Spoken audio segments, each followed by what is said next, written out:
Back today to discuss something that we think is pretty vital.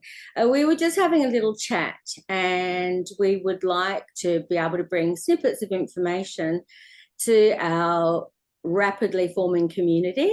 So hypnosis is not relaxation. It's not going to sleep and you don't know what's being said to you. Hypnosis is actually a very active therapy.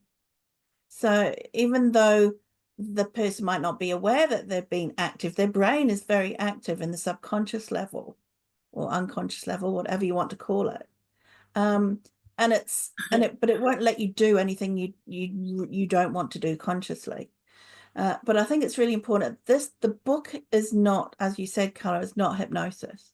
It's affirmations, and in the chapters we talk about the connection of mind-to-mind connection, which we all know happens with babies and children, where you can be stressed and they pick up those feelings even though you think you're not showing that.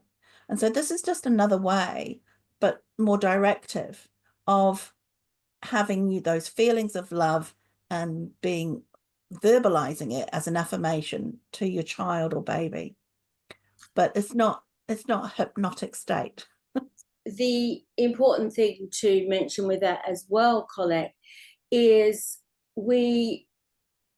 in doing so, especially in the early days after having a baby, it lets all this gorgeous oxytocin being released. It supports all the other aspects of newborn care, and that feeling is so important to be able to flood the body with oxytocin and those love hormones. And about hypnotic states as hypnotherapists, and I'm really glad that as a psychologist you can sort of give some backup to that. It's very important for parents who perhaps have had some negative experiences or have had friends that have had negative experiences. We do know historically that some pretty awful things have been done to people, trying to change free will and choice under the understanding of a conversion. We in no way advocate any of that kind of behaviour, and certainly our book is all about loving support and acceptance of all children, so we wouldn't advocate that. But we thought it was really important to make comment about that, because it's really about empowerment and setting that mindset of empowerment, right? And that goes back to what we were saying last chat about, bringing in that belief in a child and not berating or thinking that a child is inherently being obstructive. Do you want anything? Or children definitely don't want to be. They want to please. They want to grow and flourish as such. So, and they want to feel calm. So they do pick up when the mother might be feeling a little bit overstressed or not getting enough sleep, or if dad or the other partner or other parent is feeling like that, or the siblings. So if everyone's feeling that calmness within the house, then that can pass on. And the same with other family members as well who may be visiting. So if there's just that inherent calmness, they suck that in as well.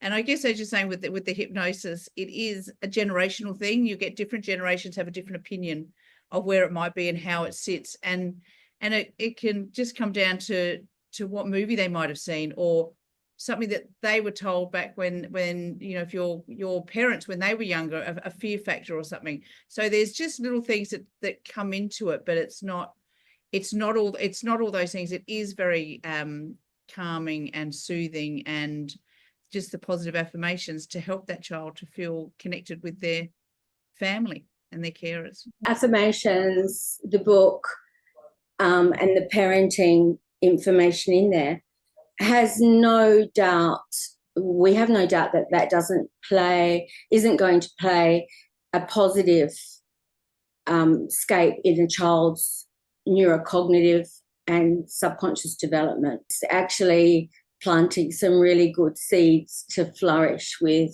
self-love, self-acceptance, self-belief, and all of those things which are exceptional for young children to be able to really make the most out of the world that they're growing in. Right. So, I mean, we're talking about subconscious and always working. And that comes back to, you know, we go back to things we remember subconsciously without even realizing. And our behaviors are actually based on the past and what past behaviors, what's triggered us in the past. And so this is why the importance of having something like this method, because this is what the children will grow up with, this loving affirmations, and they will remember these as they grow older, just as you remember things from the past that your subconscious took in. If you don't always think, oh, it's not there all the time, but for instance, Carla, if you come up with something that we can all come up or remember. Yeah. Let's use an example of, say, well, we're all in different countries, so I can't use maybe a television commercial or something like that, but let me do something that you might both be able to call on to see how what seeds were planted. All right, I'm looking forward to this. All right, you ready? Okay. Yep.